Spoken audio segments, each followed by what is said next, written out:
Hello and welcome. I am Angie. And I'm Aaron. And we are a curious couple. We are so curious, and our brains are so empty. Dude, I'm excited to talk about this episode because it's going to be super chill and chatty because we're just talking about some of our favorite queer icons in media, in like film industry and music, and some of our favorite characters in TV shows and stories, because you know what, representation matters, and we're gonna keep talking about that a lot more. But I want to thank you guys so much for all your support with our episode last week with Robbie. He's so charming. It was great to have him on. He's a cute little button. He's a cute little button. I love him. I'm sorry, Robbie. I hope you like being called a button. That's the name of our text thread now. Cute as a button. No, it was so fun having him on, and hearing his story was really cool. It was really powerful. I love how accepting it was. Mm-hmm. Yeah, I love how joyful it was, and he is just so much joy. He is. Yeah. He is. Yeah, every time we text him about the podcast, we're like, it's doing so well. He's like, that's great. When are we hanging out? So soon, Robbie. So soon. So soon.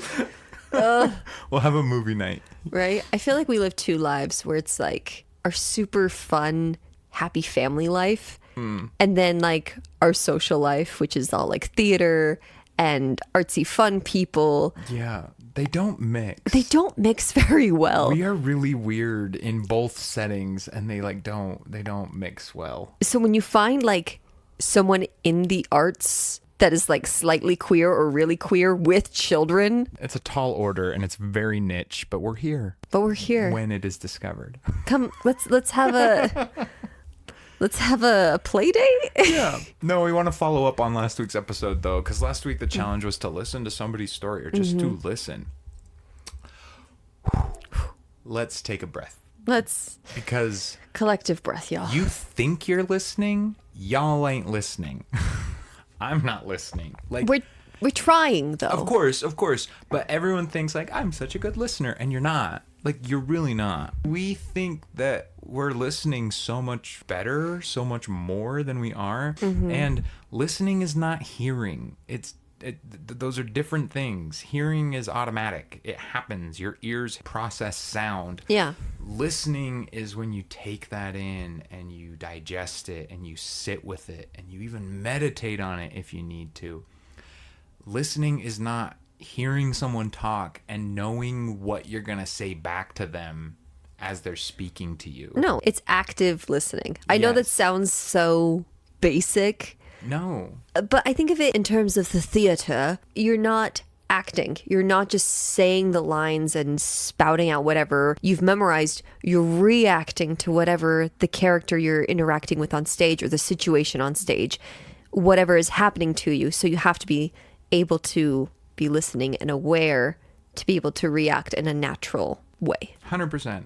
I mean, you can tell the difference when you see robotic acting, when you see mechanical acting on stage. I love you. Yeah, you know what it is. It's they listened once or they were told what to do. But I'm getting on a soapbox, and I don't mean to, but the challenge is to listen, and I don't want you to think that you've done that. Because even if you have, you can do it better.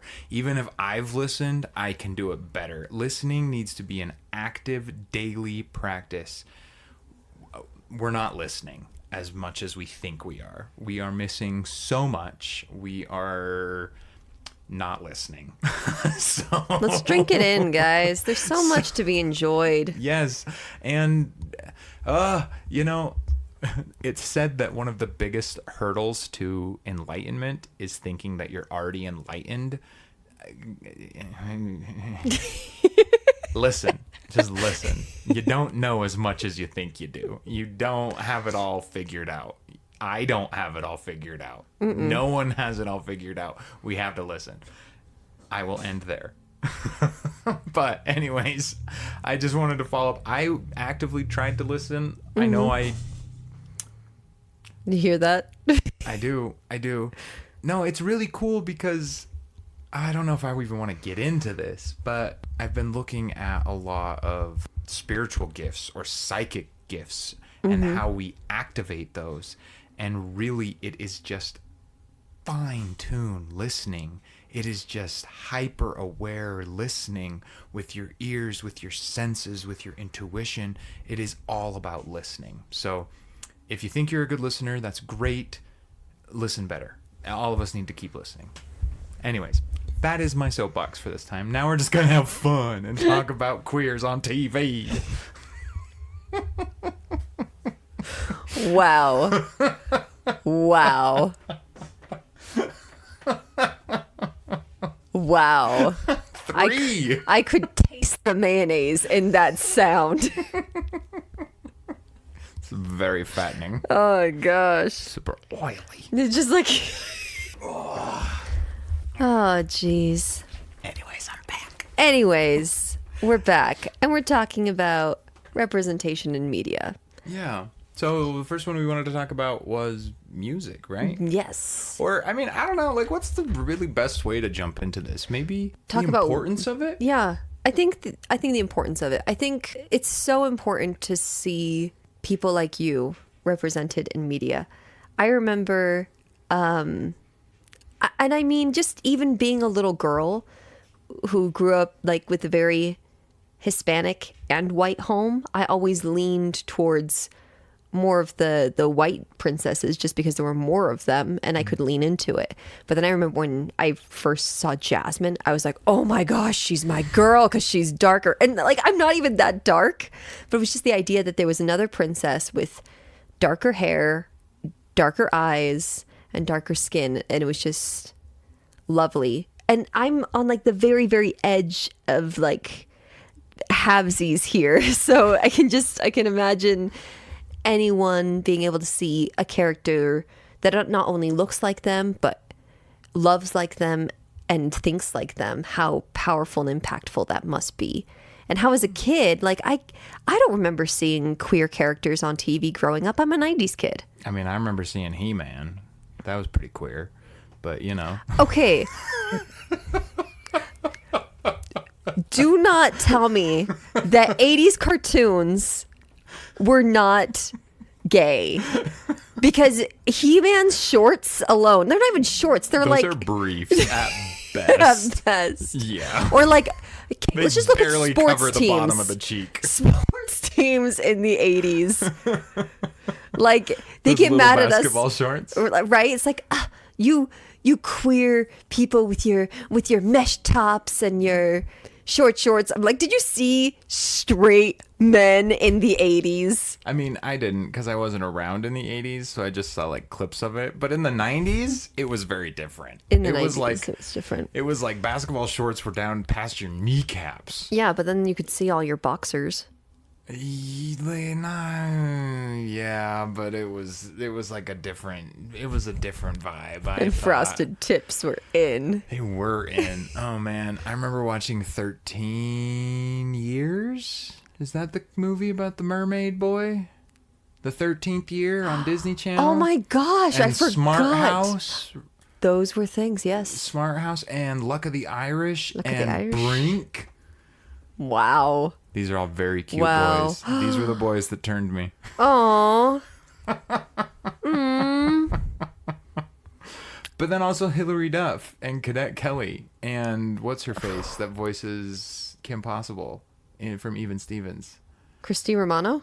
She's yeah. I'm obsessed with her. Yeah. Still to this day, I follow her Instagram and her podcast and her. She's amazing. Guys, my first concert was Hilary Duff. I'm a Disney Channel kid. Oh man, that's awesome. My first concert was The Fray. Nice. That's pretty queer. That is pretty queer. Going back to my little soapbox with Hilary Duff, Cadet Kelly, could that not have been a super queer coded story with her? And oh, definitely. Like, it just... I think most of them could have been. I think most of them were, but...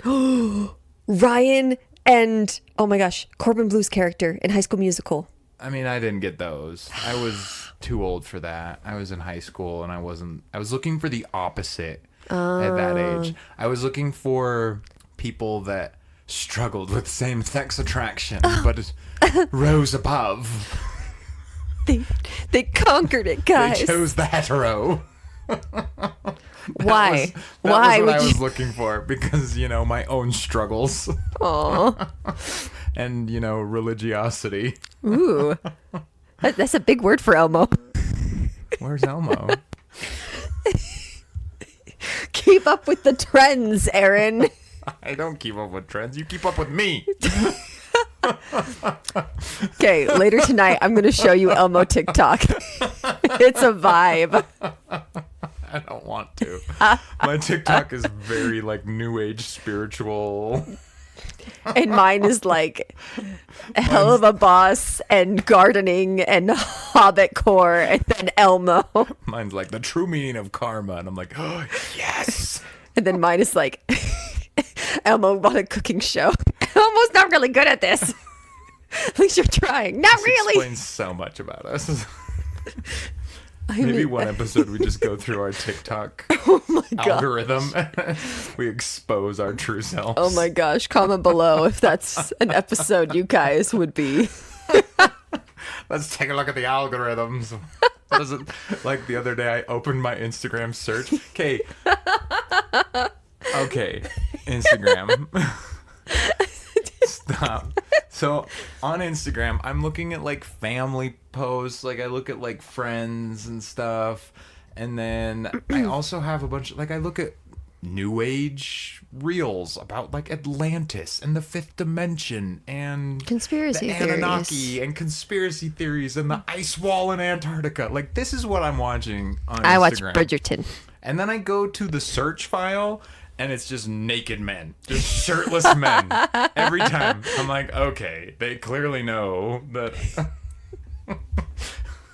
But I don't look up shirtless men on Instagram, but there they are. See, I don't look up shirtless Helluva Boss ships, but I get lots of shirtless Stolas right now. I don't even get that. Everything I get is very conspiratorial. I get people wearing pyramid hats. I get some pretty out there stuff for a lot of you would be like, what are you doing? Yeah, there's people that I see on live and they're wearing pyramids. They're little metal pyramid hats, and they say that it makes them more attuned to some. I don't know. You know what? I don't. Think I'm not gonna yuck anyone's yum. I don't. Yeah, not here for that. But not for me. Anyways, that's what I see, and then I go to search something, and it's here's all these beefcakes flexing. Just look at them. They're all super top heavy, right? Yes. Yeah. I mean, Instagram doesn't show the legs. We don't need the legs. That part can't be nude on Instagram. I mean, more so than on other channels, but not as much as other channels. Okay. Instagram's the happy medium. Is it? Mm-hmm. Instagram, you get booty, but that's it. You get booty. You do get booty. Then classy side boob. Tasteful side boob. Is that the phrase? This is true. Anyways, I think it's really important to have the representation in the media because it's just one way to not feel so alone. Mm-hmm. Especially growing up in a very religious household where it was actively discouraged to even explore or contemplate that identity. And so it just became deeply repressed and deeply shamed. And so anytime that you saw it on film or in a TV series, and it was portrayed as, real, mm-hmm. It was comforting. It was oh, cool. They're a person. Yeah. I can be a person, and with all my baggage and all my whatever I am, I can still just be a person. So that's why it mattered to me. Yeah. Well, and stories are so powerful because, at least for me, I used stories all growing up to get through my struggles. So I would embody the mentality of certain characters like Cinderella, or Joy from Inside Out was a big part of me. Really? Mm-hmm. In my early adulting years. Just these different characters who had bits of me in them. And it just was inspiration for me to be better. So I love the idea of being able to find people like you in stories. I think it's powerful. Yeah. And I think it's really cool when it's not just a story, when it is, because we're going to be talking about musicians and actual people too that are in these roles and positions. And you know, I saw a TikTok the other day or a reel or something where I don't know his name, but Kurt from Glee, they told him that he shouldn't come out, that it would ruin his career, that he could play a gay character, but he couldn't come out for real because it would ruin his career. And he was like, screw that. Like, no, like I'm going to, because some little boy at a Comic-Con slipped him a note saying like, thank you for showing me that I can be loved or something. I don't remember it all. But anyways, yeah, it's a lot that these performers and artists and musicians put themselves through. I mean, so the first category we were going to talk about today was music icons. Yeah. And right out of the gate, the first one I think about is Freddie Mercury. Yeah. Now, I wasn't around for Freddie Mercury. I don't remember what year he died, but I was born in 90, so it was right about the same time. Yeah. I think he passed away in the early 90s. Yeah, I can look it up real quick. Yeah, I think it was like 92. Yeah, and I don't think 2-year-old Aaron. No, definitely would not have been on my 91. Yeah, so I was born in 90, and so I missed this, but he became a very pivotal person for me just with his battle of AIDS. Like, oh man. We're gonna share a little bit of Aaron's trauma here. One way that I was scared straight was in my early years was it was implied to me by an authority figure that the possibility of me having contracted AIDS was already very high because of who I was. And that terrified me. Yeah.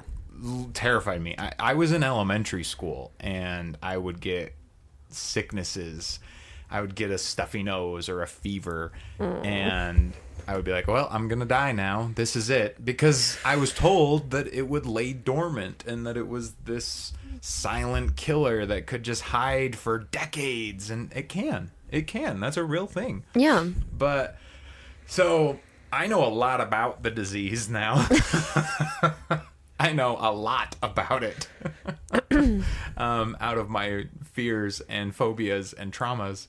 And so Freddie Mercury, if you didn't know, passed away from AIDS, and he fought it and he was an advocate for it in a time that it was very socially unacceptable to have this disease. If you want to deep dive into the AIDS epidemic, and the band played on, there's a lot there. Read that book. It is, oh man, it is damning because we did nothing, because it was marginalized groups. It were people on the sidelines that were quote unquote like unconventional, or because it was the queers, it was the druggies, and it was the prostitutes. And so white suburban America was like, nah, we don't need that. We have to fight this war on drugs. I digress. Okay. But and I didn't even live through the actual my heart aches for the queer community of that time. Yeah. So Freddie Mercury, absolute champion. So yeah, yeah. The thing that's so frustrating is I think of people who listen to music by Freddie Mercury or Elton John or Lady Gaga or any of these icons and don't support gay rights. It's like, well then let's take your music away. Let's take your art away. Let's take your theater away. Because that's, in essence, what I feel not supporting the gay community is taking away some of the best parts of the world. Of course. People that have been through pain and trauma usually create really good art. Weird. That's crazy. Weird. And it was very painful and traumatic for anyone to grow up in a queer identity forever. Like, it's just recently starting to change. Like, we were alive when it became legal to marry somebody that you love. And it's still not legal in many places around the world. Yeah, and it's still like combated and you were fought over. Technically alive when Freddie Mercury was alive. I was like, you guys were on the earth at the same time for one whole year. Yeah, but anyways, it's crazy. It's awesome how much and how quickly things have been able to change. People really are waking up to it and accepting love, and they're seeing that people are people. Yes, always and every way. The only place I see any kind of resistance is the trans stuff, and I think that's because of confusion. I think people are confused by it if they don't have somebody in their immediate circle, and so I see that one lagging just a little bit, but it is advancing too. Yeah. As they say in Beauty and the Beast, people don't like what they don't understand. In fact, it scares them. So people are more scared to understand what they don't know rather than just get the knowledge. Yeah. Well, and that's what is so powerful about this queer media is it does do exactly what the hyper conservative, like, anti people are like, no, it's gonna condition your kids, and it does, because it shows them that they're just normal people, that they're not these demons and devils and awful scums of the earth. It shows them that they're Cameron and Mitchell from Modern Family. Right? It shows. So are you saying that Disney Channel turned you gay? Had they not had cute boys on Disney Channel? I mean, that was like, no, that's not, I mean, very different. That was more of like the awakening of it. It's like, why do I feel this way towards different, what is happening to me? So that's different. That's not being represented in it. Represented in it is people that have gone through the same struggle, because I mean, it's a very common trope for the queer guy to fall for the straight guy. Like, it's a very right, and then he ends up with the blonde cheerleader anyway. Yeah, it's very common. Like, that's different. Like, an awakening or a realization, if you want to call it, is one thing, but then to be represented is something completely different. That totally threw me off. I forgot about Stranger Things in the last season that they had, where we have 2 gay characters. I completely blacked out the last season of Stranger Things. That's okay. Awful. Maya Hawke's character is gay. Oh, yeah, the blonde girl. She was a BAMF. Love her. Oh, she was incredible. Maya Hawke in general is just incredible. Yeah, I loved her, but the last season was trash. Well, and then trash. And then I said what I said. And then Will's character goes through exactly what you just said, where he falls for Mike, and Mike is with 11. I forgot. And there's that whole really sad scene where they're at the roller skating, and then he's in the car, and he's crying, and it just... and I blocked it out. It was literally that terrible. Guys, it was like 30 minutes of like, they're gonna die, and now they're gonna die, and now they're all getting choked out for 30 minutes. I'm like, I'm moving on. I'm done. I enjoyed it.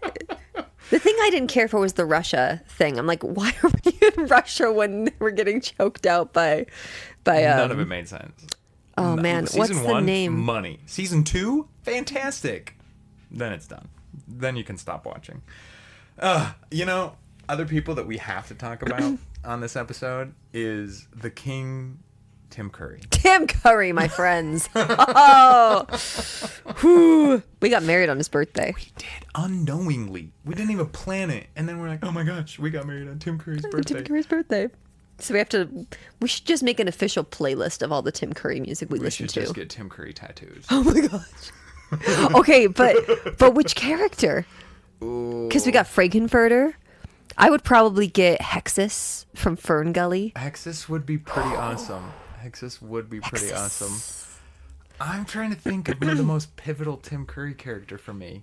I really like him in Clue. Oh my gosh, he's so good. But Rooster. Rooster was probably the first The thing first I one you saw saw? him as. Not Muppet Treasure Island. No.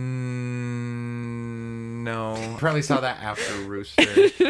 Did you ever see that meme where it's like Michael Caine in a Muppets film, he says that he's going to treat every Muppet as though they're a real actor, where Tim Curry, cast in a Muppet film, has become a Muppet. He is a Muppet. He's a wonderful Muppet, and he's a treasure. He's a treasure, an American treasure. So Actually, he's British, isn't he? Yes. I didn't know about Rocky Horror Picture Show because Utah until in my adult life. And I remember watching it for the first time thinking, that was really weird. But also loving it. That was pretty weird. It's so good. But okay, as far as musicals go, the second act is always weird. The first act is a blast. Yeah, and I think a lot of people, think of like Into the Woods and... Sweeney Todd. Yeah. Those are both Sondheim. We got to get away from Sondheim. There was another Les one I was Mis. thinking that was weird in Act 2. Oh, Fantastics. Oh, Fantastics. That's the one. Yeah, Fantastics gets really weird in Act 2. Yeah, it does. But yeah, Act 1, every song is like a banger. You know it. If you haven't seen... Let's do the time warp again. That one. It's and just then a jump to the left. That one. Yeah, that's a great one. And Damn It, Janet. Damn It, Janet. Touch Double me. feature. Double feature picture show. Uh-huh. What's the one? I want to feel dirty. That's a great one. Touch me. Oh, what's Thrill the one me, where he thrill me, proposes? fulfill me. That one's Damn It, Janet. Is that When he Damn It, proposes. Janet? Yeah. Damn it, Janet. I love you. Yeah, that's that one. Oh, and then Rocky, make you a man. Guys, it is a dream beyond dreams to play Frankenfurter just chasing Rocky around the lab because the little pink gloves And the pearls. and the pearls and the green. Oh, Guys. I'm here for it. Give me a call. I have no agent, so it's free bookings. Send us an email. Aaron@acuriouscouple.com. Oh, but he's an icon in and of itself, especially because he's such a masculine man. Mm-hmm. And then to play like Frankenfurter, and then his Broadway career as well is very... like, he originated the role of King Arthur in... That's right, in Spamalot. I forgot about that. And I don't know. I think that there's a lot of queer coding in goofy characters. And I am just so grateful that he was able to be such a powerful icon for both the masculine side and the goofy side and the side of people just being their weird selves. Yeah, just embracing it and having fun. And his voice is so good. His Like, voice you is can't so good. even with If you his- don't think you've heard Tim Curry, you've heard Tim Curry multiple times in your everyone life. just knows that they know Tim Curry. Yeah. Like, it's just a settled fact. Yep. No argument. No argument. You know him and you love him. I also think of the other big TV personality, Ellen DeGeneres. Ellen. Oh my Yeah. heavens, Ellen. Ellen was an icon in my... Oh my goodness, my voice. I wasn't allowed to watch Ellen. We watched Oprah at my house. Okay. Oprah's great. Dr. Phil. Dr. Phil. Of course you watch Dr. Phil. We listened to a lot of Dr. Laura. And we watched, not that we watched a lot of Ellen DeGeneres, but after my sister came out, we as a family basically just like latched onto Ellen DeGeneres and her show and Finding Nemo. We're just like, okay, we can understand because Ellen's really a solid person. So sister's gonna be just fine, right? I don't know. That was kind of the mentality of that. But I think just her as an icon, first off, being so famous and such a powerful and kind host?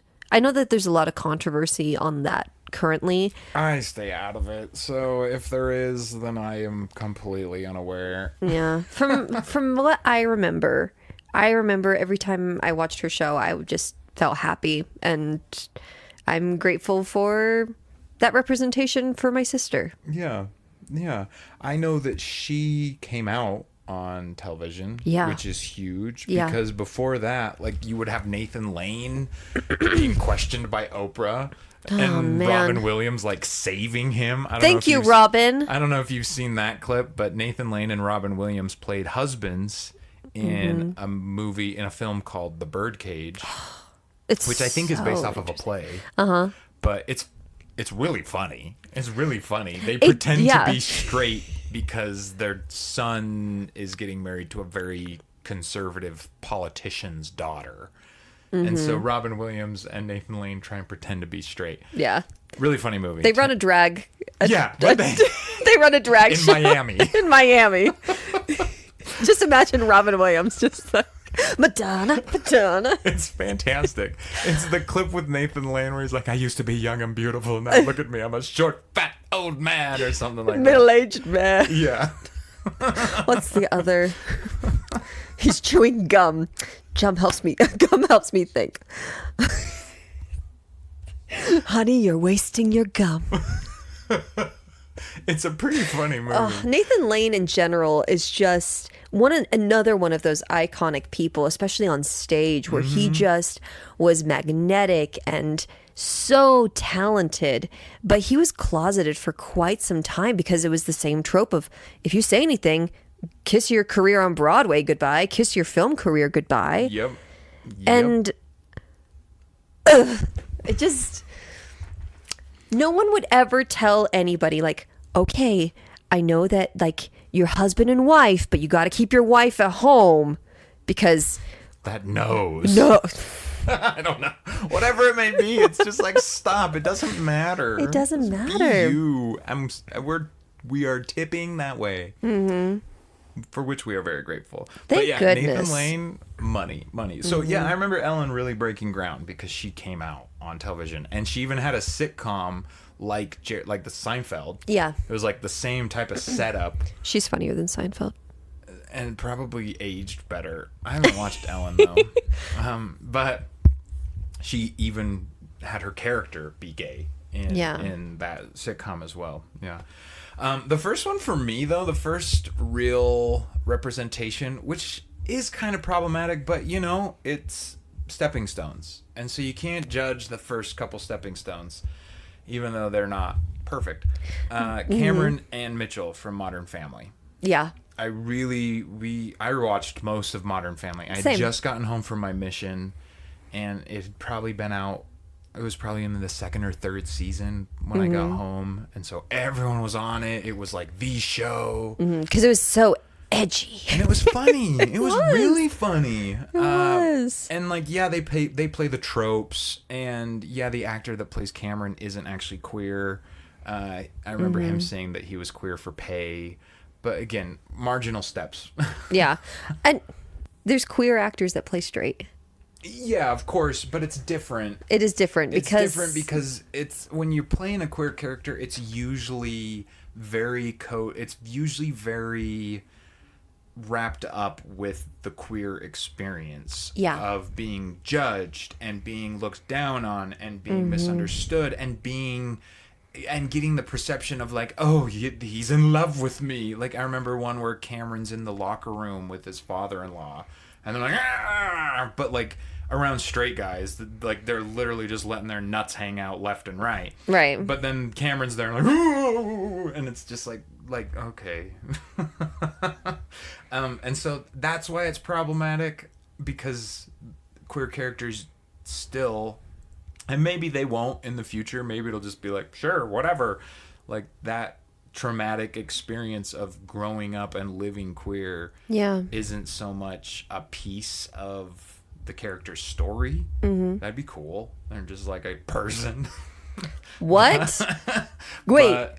But that's my understanding of why people get feisty about it is, they didn't go through that. They didn't have to Like, you have to come out constantly, and you have to, if you've seen the first episode of Modern Family, Yeah. they make a big scene on the airplane when they're bringing Lily home because someone says a word that, like, the flight attendant says a word that is, anyways, yeah, it's very much so part of the characters.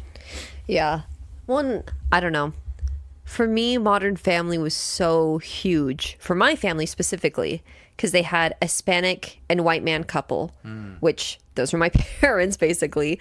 We had a queer couple, and then we had, there was just so many similarities with my family. I just drank that show in. I was so excited about it.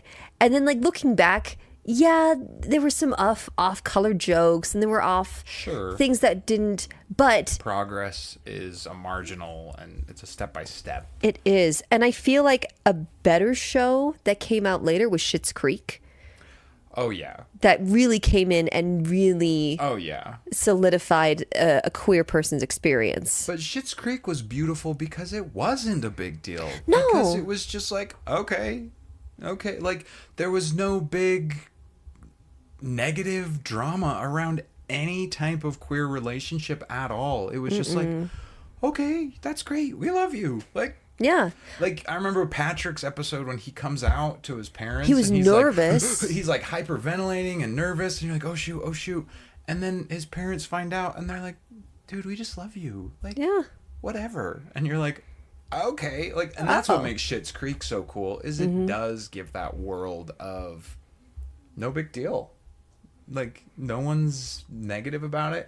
Even, I feel like the only time it ever gets, like, funny or dicey in Schitts Creek is when Ronnie has them over for the politicians. Oh my gosh.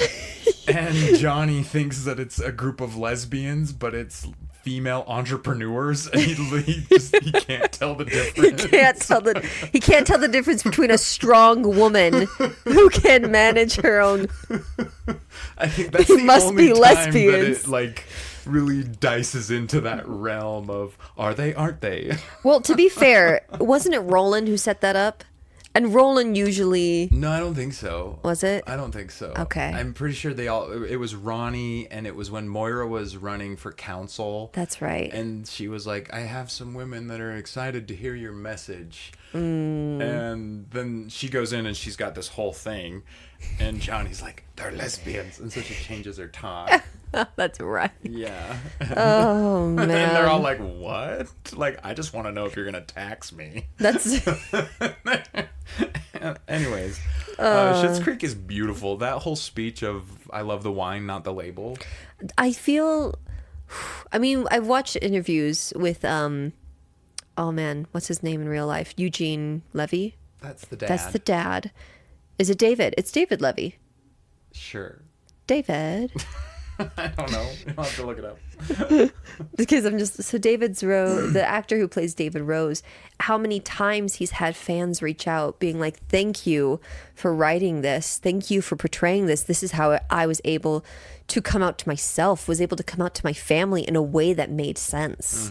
And especially because pansexuality is so, it can be difficult to understand. I feel like bisexuality, pansexuality, and transgender are more difficult to understand because it isn't just one or the other. Yeah, people really like putting others in boxes. What do you mean? And so when you find someone that's like, I don't like the box, I do whatever I want. People are like, what? I just think it breaks their brains. I think of cats. Like, when you like put a cat in a box, it's great. But like you take an edge off the box or something, it goes, it just like freaks out. It doesn't know how to handle life. I've never had a cat. I don't know this. I know that they like boxes. That's the end of my knowledge. Humankind are cats. Cats have attacked me too many times. Oh, But I have been an angry person in the past. I've come a long way. I'd probably be a good cat person now. And it's usually when I'm like trying to befriend a stray. Come here, kitty. Yeah, and I'm usually very cautious with it, and I'm like, all right, cat, and we're playing, and then I'm like, oh, it's sweet, it can cuddle me, and it's just like bites my face. I'm like, Yeah, don't try and bring in a stray. Does anyone have some cats we can learn how to play with? Because we only know how to play with dogs. Even then. Anyways. Oh my gosh. Yeah, so I think people really like Others in Boxes, but I mean, the one that I'm thinking about is the new show that you're watching. Yes, on YouTube. You're obsessed with. Yes, obviously. It's too warm. It's too warm. Take it off. Tank top, I'm sweating my back off. Yeah, that's what you were going to say. That's exactly what you were going to say. We still don't have an E. Not yet. Not yet. It's Pride Month. Look at this. Just for you. Yeah! Woo! Too warm. We got a mesh tank top, y'all. Okay, so Grandma's got you a mesh crop top downstairs. guys, we could do a whole episode talking about our favorite TikToks, and that is one of them. Mom, I'm straight. Not during Pride. Grandma's down there. Lady Gaga. Look at Lady Gaga. Look her in the eyes. Tell her you're straight. You're gonna go down there and pretend to be the power bottom we raised you to be. Okay. So yeah, Angie's obsessed with this cartoon called Helluva Boss. Helluva Boss. Helluva And it's on Boss. YouTube. It's fabulous. It's free. Yeah, it's so free. you can watch it anytime you That want. does have an E and a advisory. Yeah, it's pretty graphic. It's pretty graphic. It's very pretty great though. That's the thing. It's pretty great. It's pretty great. And it's pretty crude. But it's pretty great. They do pixelate the phallic imagery. That's the only. Okay. The thing is, with this specific series, it is set in hell.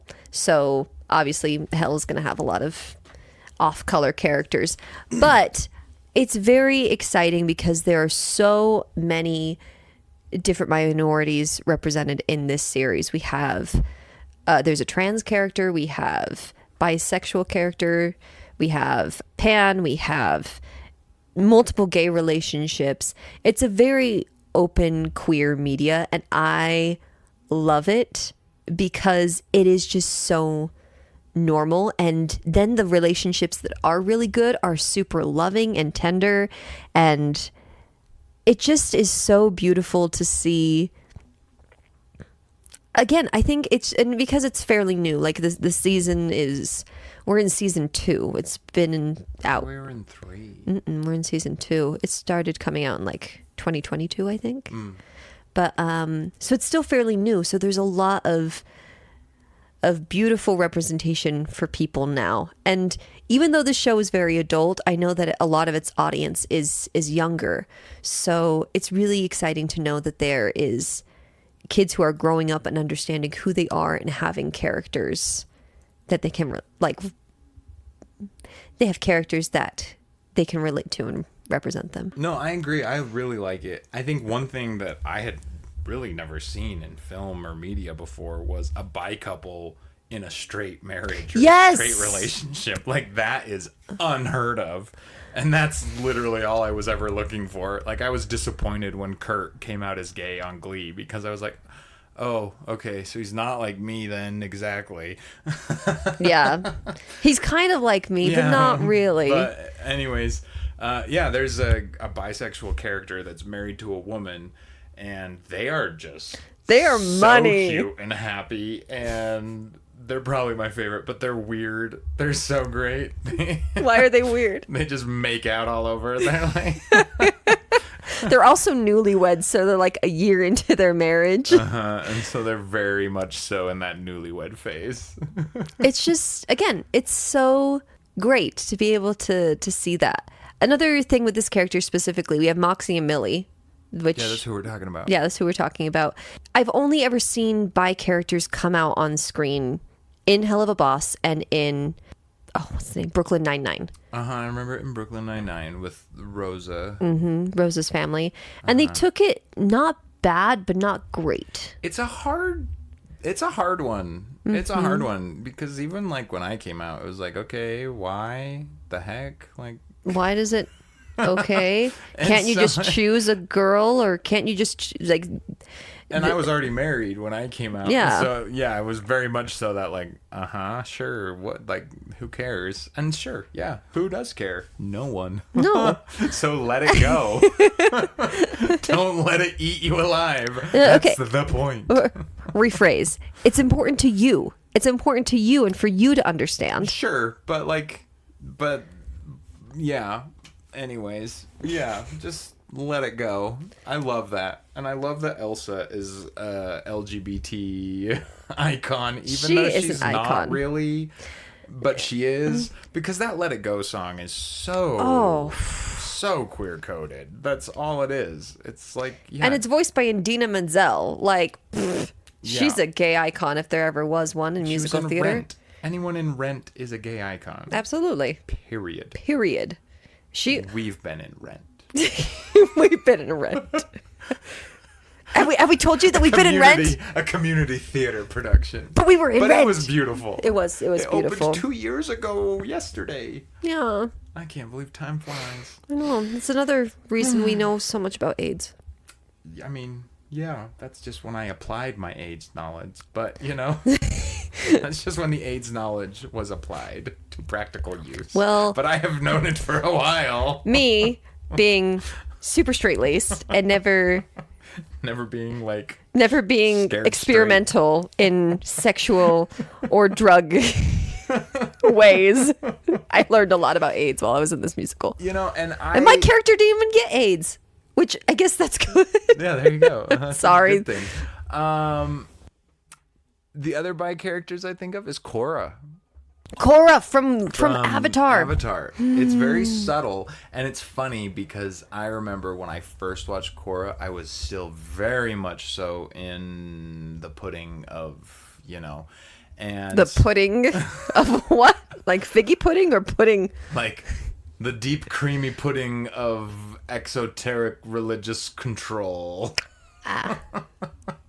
Yay, let's just add that to the trauma soup. So I was like upset at the end of Korra because it's literally just 2 seconds. Yeah. And it's only even implied, like they don't even kiss, they just hold hands and walk into the spirit light together. Yeah, which I mean, it's literally the final frame of the series. So you have to go through the whole 4 seasons of Korra to get that sliver of it.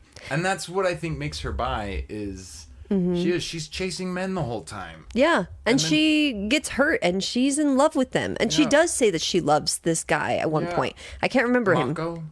No, Mako's the cool one. She loves Mako at the beginning. Is it Mako? Yeah, he's the cool one. The firebender. I like the earthbender. Bolin. Bolin's in love with her, but she doesn't love Bolin. I'm in love with Bolin. She breaks Bolin's little heart. But then he becomes Nuktuk or something. The moving picture star. The moving picture star. Guys, Korra gets a lot of shade. Julie, do the thing. Yeah, Korra gets so much shade, but it should not. Other bi characters I think of, these are ones that I noticed because, you know, Godoy. And Eleanor Shellstrop. Oh my gosh. From The Good Place. The Good Place. I love it because it's just these subtle hints of how turned on she is by Tahani. Though. It's okay. So as a woman, I think it's so funny because I think that it's so much easier for women to be like, oh, girl, you look so hot today. Absolutely. And it not be as weird as a guy being like, dude, you look great. You know, it's so... Yeah, that even just feels weird, like trying to think about it. Like, unless I'm saying it to another queer person, like... Yeah. Saying it to a straight guy, they would be like, huh? Whereas, like, with girls, it's so like... Oh, girl, you're looking hot. Like, you can say that and it's not even a big deal. Yeah. But then entering into the queer community, it's like, oh, wait, she's flirting with me. Okay, that's so cool. Yeah, Eleanor definitely flirts. Oh, with Tahani? Yeah. I'd flirt with Tahani. Are you kidding me? Yeah, she's a sexy giraffe. She's a sexy giraffe. Also, the actress that plays Tahani is fierce AF. Oh my gosh. She is a queen. Go My look her up. favorite, oh my gosh, my favorite little tidbit, she had a billboard torn down because they they like did all of this photoshopped or something. photoshopping Yeah. stuff. And she's like, you can't do that to me. And they're like, why? I mean, we're just touching up. She's like, no, because now I know what it looks like when I don't have cellulite, and that's going to mess with my brain. Put it back on my body, because that's what my body looks like. I love her. I've seen her talking where she's like, I just watch myself as I walk on the treadmill, and I'm like, that's perfection. I'm like, yes. She is perfection. She is so great. But and Eleanor, I love her subtle brags through the whole series. Like, I was with this princess Diana. She was a princess of something. I don't know. she was she didn't say Diana because she never actually name drops. Yeah. It's like, I was with the princess of Wales or some, I don't know. She's so That was so Kristen Stewart. she's I don't so know. funny. But yeah. Oh, I thought of another bi character. Who? So, for my Bridgerton fans, Benedict Bridgerton is very much so in the bi category after season 3. Spoilers for whoever is currently watching that. But it's so... It doesn't matter. It is so refreshing to see an exploration story, because I feel like there's many queer stories that are just like already decided, or a lot of characters who are just introduced and are already gay, whereas with Benedict it's very much so been since season 1, like, okay, I'm opening up to sexual experiences with just women, and then being aware of other people having other sexual experiences in a different way, especially in an era where everything is very very hush hush. No one really discusses sexual and things. But Bridgerton is like a mirror dimension, because in many ways It is, which is why I can appreciate the modern takes, because it does have a lot of, because they're how do I word this? If I'm watching a Jane Austen film that was filmed in the 70s, 80s, 90s, whatever, they're all going to be white. I'm not going to see a gorgeous black queen. No, and she is probably the best part of that series. I don't know, Lady Danbury, also black queen. Oh my, I don't know. I don't know the name. Anyway, it was really refreshing to see an exploration story from Benedict. And I know a lot of people are upset because it's not according to the book series, but in the audience that we have, I think that it's very appropriate and exciting to see exploration. Because even if he does end up with the woman of his dreams in this next series, then good for him. He fell in love and he was able to explore. Good for him. That's and like, that's really all it is just being free to experience. Love is love is love is love is love. Yeah, and not having to like be terrified to express emotion towards somebody. Some other series that I think about is, I watched Orange is the New Black when I was still very religious. That was one of my first like naughty shows that I watched. Yeah. I really liked it. It's so good. I really liked it. And it was completely by accident. I was sharing my Netflix account with somebody. I don't even know. With multiple people, probably. This was before they started locking down the whole like password sharing crap. Dumb. Capitalism.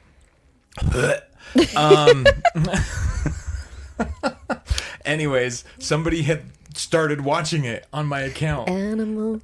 Yeah. And I was like, I don't know what that is, but it looks interesting, and I fell in love with it instantly. I loved Orange is the New Black. It's so good. The ending was a bit weird for me. I feel like shows either have great endings or kind of... Most shows, I don't enjoy the endings. Most shows needed to end before they ended. But it's a gorgeous show. Yeah, that's a great one, and it really shows transgender characters. Yeah. Yeah. I think that was my first exposure to a trans person's struggle, and the way that it's portrayed by Laverne Cox in the prison system, where she has gone through and committed crimes to become who she wanted to become, because that's what before she transitioned, she was a firefighter, and she would take pictures of documents and like security documents and social security cards and bank statements as they were going through the house and then commit fraud to transition. That's actually my really memory. clever, because if the house burns down, then the documents are gone. Yes. I don't know. Yes. And so Smart Laverne Cox. Yes. And I don't know if you know this or not, but Laverne Cox has a twin brother who plays pre-transitioned. I don't remember the character's name. I have her name. It's Sophia Bursett. Oh yeah, Sophia Bursett. Bursett. Bursett. Yeah, they call everybody by the last name in prison. The things you learn. Snaps, guys. Anyways, yeah. So Laverne Cox has a twin brother that plays the pre-transition version, and so it's really impactful. Like, it's very, like, you're not even, I don't know. For me, it was just like, wow. Like, anyways, it was really good. But seeing the treatment that she goes through of being just ostracized by both genders, by anyone who's ignorant, and just being like, just like, it's abused, terrible.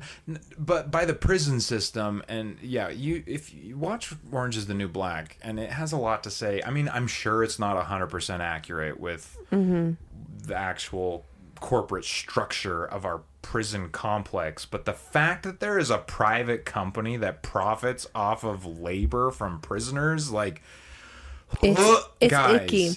This country is broken on a fundamental level, and you don't see it unless you go through it. Luckily, I haven't gone through the prison system, but that's why we have art to We still tell. have time. This is true. I have been dreaming about the police a lot lately. They stole my cheese. They stole your cheese. They came and they said my cheese was forbidden. I've had weird dreams lately, guys. Don't worry about it. They were like, we need to confiscate your cheese because it doesn't have a food label on it. I was like, but it's my cheese. And they took it. Anyways.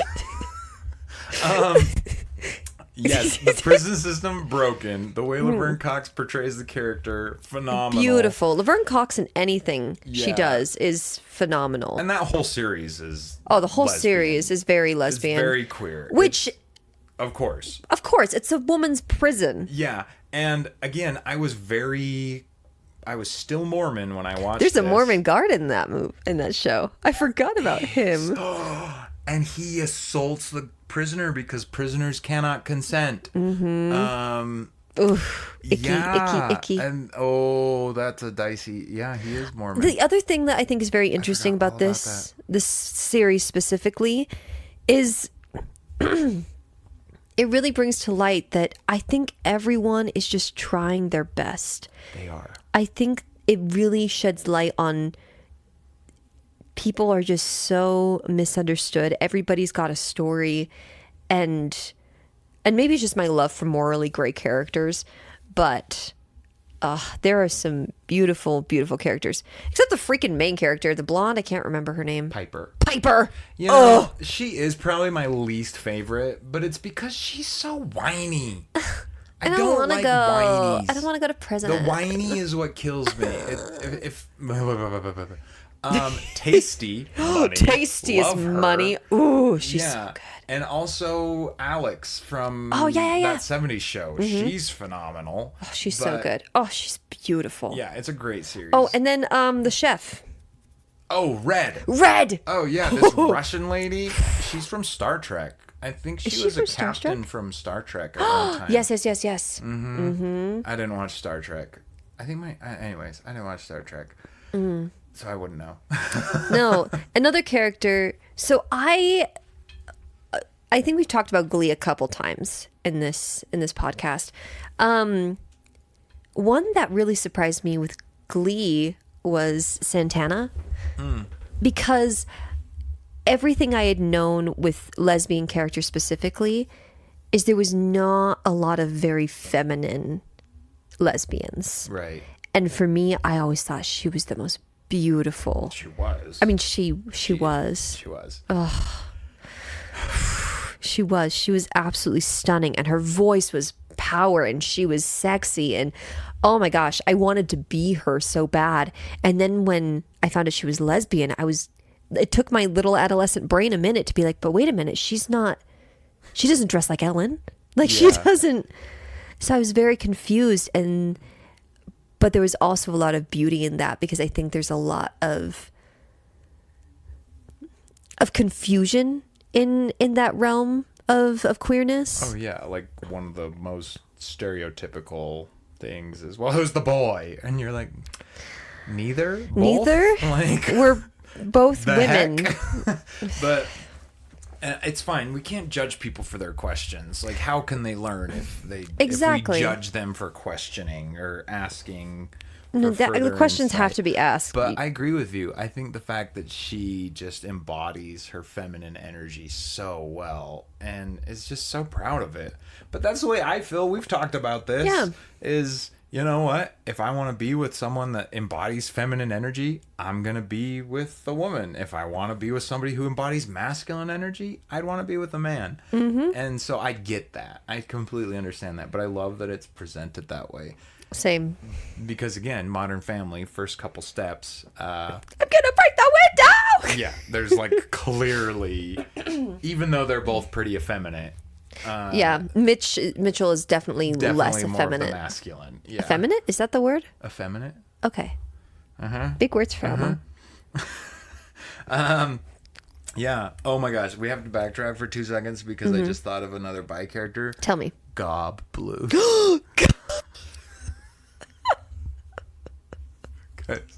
If you haven't watched Arrested Development, you need to. And if you don't like Arrested Development, you're wrong. Watch it again. Guys, Arrested Development may have some of the most clever writing in Hollywood. So clever. It's so smart. It's so smart. And the actors are just, oh, Lucille. It's an illusion, Michael. The trick is what a whore does for money. Or candy. Or candy. Oh, I can't. Guys. That's what homosexuals have done to me. You can't just comb it out and reset it. Oh my gosh, Ellen's wife is in that. Portia. Yeah, Portia's in that. Oh, she's fantastic. She's so good. Everyone. Michael Cera. Yeah, Michael Cera's great. Jessica Walters. Our queen. Our queen. I love our Jessica feisty Walters. Queen. Oh. Always has a martini in her drinks. hand. Oh my gosh. She makes me want to like drink alcohol dry. Just like. Oh, she is a vibe. She is a vibe. 100%. But anyway, we're talking about Will Arnett's character, yes. Gob Bluth. Yes, and Job. He has this bit with famous comedian Ben Stiller. Where Job is this magician that's just horrible. But he's great, but he's horrible. He's a bad magician. Great character. And he has like a magician rivalry with Ben Stiller. And so they have this thing where the two of them try to trick each other into sleeping with someone else. And they end up sleeping with each other, but both wearing masks of the other one's face. It's absolutely ridiculous. Because who would want to sleep with themselves? Yeah, because... Of course I'd sleep with myself. I'm beautiful. So Job is wearing Ben Stiller's face and Ben Stiller's wearing Job's face. and it's all to like catch him in the act or like blackmail him. Like that's why it's all set up. But then they're like actually in love. But like still enemies. It's the funniest thing. Will Arnett has some pretty great relationships in the show, but that one might be. He marries Amy Poehler for a hot Oh my minute. Gosh, yes. She was a darer. She was a darer. She dared me to marry her, so I had to do it.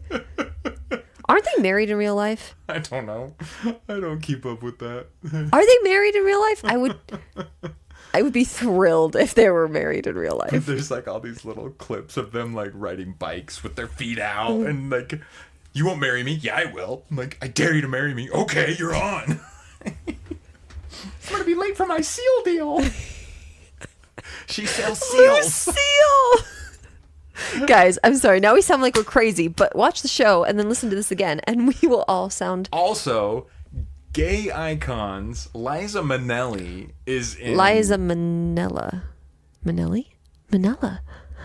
It's not Oh, no. Manila. Oh, Manila no. is the Philippines. Oh my It's gosh. Liza Minnelli. Wow, it's too late. I need to go to Right? bed. I'm pretty sure. I'm like Liza 90. Minnelli. Oh no. I'm looking it up now because I can't be a fool. It's Liza Minnelli. It is Liza Minnelli. She is an icon. How are you not the first Eliza on here? It's just Liza. I know. I know it. Technical difficulties. Please pause. Still. She was 5 down. She deserves to be the top. So what's the last name? Minnelli. That's right. Okay. So, so Liza Minnelli, she is Lucille 2 in this series, but she's a gay icon because her mother was a gay icon. Judy Garland. Oof. And Liza Minnelli is also in Cabaret with Alan Cummings, who is another gay icon. Guys, I could go on. I love all of Alan these people. Cumming. What a phenomenal icon, just in general. He is... Oh, I love him. And he's come out to say that the whole X-Men series is very queer, which of course it is. Of course it is. I remember watching X-Men 2 as an adolescent, and they're like, Mom, I'm a mutant. And the mom's like, have you tried not being a mutant? And you're like, I can see some parallels. It's just... It's just sad because you know what's so sad to me in my little brain? I think that there's a world where there's many people who would be so happy to send all the mutants to a school to get out of the way. Mm-hmm. And that breaks my freaking heart. Yeah, no, it does. And they're like, they even talk about it in Congress, and they say that it's a gene issue, and there's an antidote. And anyways, it's... But you know all what? of X-Men is very queer coded. Like even the cartoon and the comic books, like X-Men is a very queer coded series. I would even actually I don't know about Magneto and Oh yeah, Magneto and Xavier are basically just a gay couple that like broke up and now they're bitter about it. You didn't love me. No, they're great. But sorry, that was not a good voice. There's definitely a lot of coding there. But that's all it was for so long. And luckily, we didn't grow up in that era where it's like, he was a strange uncle that never married and wore bow ties. Haha, weird. Wink, wink, nudge, nudge, elbow, elbow. But he had a friend named Gary who came around a lot. Gary always had a martini. No. And the most fabulous silk shirts. Yeah, but there was the time for that. There was, like I said, progress. It's slow. We didn't experience that, but there is a whole generation of people that did, and we know them, and we know some of them, not the whole generation. Unfortunately, because half the generation is gone. However, I love the generation that remains, and I love the new generation of openness and love and acceptance that is being raised. Mm-hmm. And I love that they see and understand that there is work that has been done and that they benefit from, and that there's still work to do. And really, we just have to get to a place where we lead with love. Exactly. I don't know if you're religious or not. I don't know. Yeah, who knows? But I'm like, if you're religious, you're probably not listening to me rant about this stuff. But stop it. Gillette. Oh, stop. We can't do another one. The queer characters are the best characters in every series. In every series. Done, period. That's the whole episode. Yep. That's an Archer reference in case you're wondering. But yeah, there's still work to be done. But every religion teaches love. Mm-hmm. Lead with love. And it somehow gets lost. Yeah. Something that's been trending around this Pride Month that I've really liked seeing in the parenting community is I'm raising my babies to love your babies. That's perfect. And I just think that that is going to be, I'm excited to see that trend and see children who are able to come out without the fear and to have more experiences similar to Robbie's rather than some of the more tragic stories that we've heard. I love that. I'm really hopeful for a more accepting and brighter future for our queer babies. Yeah, that's gonna be great. I mean, that's how we're raising our girls, is just they ask questions. I mean, they have a gay uncle and a gay aunt and A bi dad. yeah, and they ask questions, and we're just like, yeah, it's whatever, and they're like, okay, okay. And it's funny because they're too young. Like, they're definitely too young. Like, I don't know. No, I'm not getting any inclination either way, but it's funny because they will test me. Mm-hmm. Like, they'll have little tests. Like, they'll come up and be like, Dad, I'm gonna marry this beautiful boy, and you're like, okay, great. And then 3 days later, like, Mom, I'm gonna marry the most beautiful woman, and you're like, okay. Great. It's they test you. They do. They'll see if you really mean it. And that's the thing. My hope is that I can raise my family in a way where they know that whatever their choice is, that they, like, if they want to be hyper religious and straight, cool, I'm gonna adore them and love them, and I will be in full support of whatever they choose. They won't be religious. They'll be spiritual. They won't be religious. They'll be spiritual, they won't be religious. Religion is a lie. Or if they The truth is out there. You just have to look. if both my girls came home with beautiful girlfriends, I would Great. I'm be all for so that. happy for that. Yeah. Or beautiful boyfriends. Great. Yeah. I'm all for that. I'm all for it. I just want my kids to be loved, and I want my kids to be able to love your kids with love. I have loved just chatting about some of what are really actually some of my favorite characters in media in general. I wish that there were more leading characters. It's coming. It is coming. I mean, we had to get through the LeFou nonsense.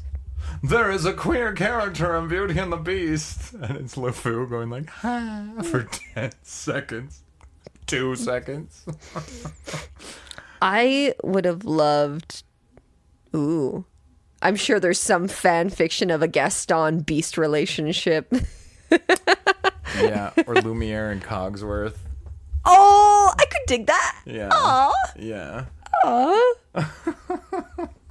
But yeah, we have to get through all that. We had to get through all the nonsense of the coded uncle and Cameron and Mitchell to get more authentic David, Rose, and Patrick relationships. Yep. And we're getting there. And I'm so excited to world's keep getting better. seeing more good queer media. Also, queer media, it's just good because I don't know. How do I word this without sounding thirsty? The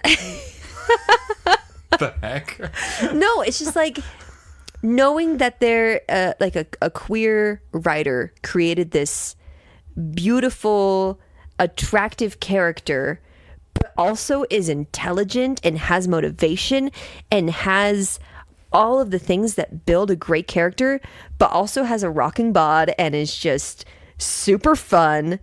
I'd have no guilt about it. I'm like, yes, I can love this character regardless, rather than having a super demeaning, sexy character who has no brain. Yeah. Like, they're just their body. it's just no. Yeah. So No, that doesn't really happen in queer media. it doesn't happen in queer media. Yeah. And queer media is a lot, like, very accepting of all things, which is so welcoming. It's It like, is. once you realize how hard it is to be on the outside in the way you have been ostracized, you can see where everybody has felt ostracized. And so when they create media, it's very welcoming. It's very body positive. It's very Racially positive. It's very everything. Like, It's very open just in general, which A more open world would be nice. It'd be cute. It'd be real cute. Like a cute little button. See what I did there? We're bringing it back. Oh, man. Our challenge this week, my friends, is super simple. Try out some queer media. Listen to a queer artist. Listen to an audio book or a story. We didn't get into a lot of books, but there is a lot of beautiful queer media. There was a TV series that just got released by Amazon. I think it's Blue and White. I don't know. It's a great, beautiful queer love story. I'll have to put it into the show notes, but there's a lot of great books that we didn't discuss. Watch a new show. Just kind of explore different artists. You might find somebody or a new character that you just absolutely fall in love with. Yeah. And if you can't think of anything, watch Archer or Arrested Development. Or Arrested Development. Anything or Helluva Boss. Sure, yeah. The list goes on. The list goes on. Anyways, thank you so much for joining us for this fun little episode. But yeah, we appreciate you. We love you. And we're excited to get back to it next week. Hope you enjoy. Thank you so much. Happy Pride and stay curious.